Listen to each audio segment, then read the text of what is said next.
Well, Shell's committed to transparency. We think it's the best way that we can help people understand the kind of company we are, the things we do, and how we do them. So it's an important part of our engagement with broader society. We've been committed to transparency for many years, and for over a long journey of about 15 years now, we've been producing more and more information about the taxes we pay. And this is a new step, and an exciting new step, I think, and a progressive step in taking us into the next level of that transparency.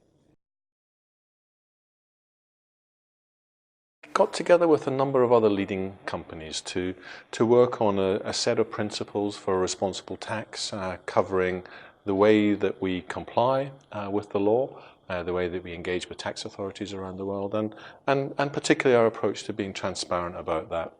So back in 2018, Shell was one of the first companies to sign up to those principles, and I was very pleased to be one of those early adopters of the B Team principles.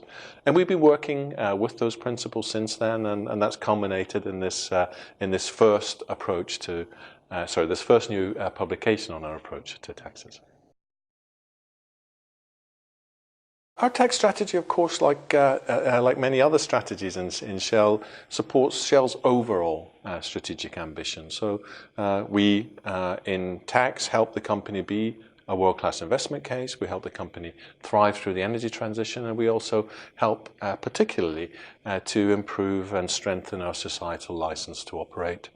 So when we think about taxes, we think about them in the context of all three of those ambitions, and we make sure that we balance across all three of the ambitions. Shell has activities in 99 countries and locations around the world.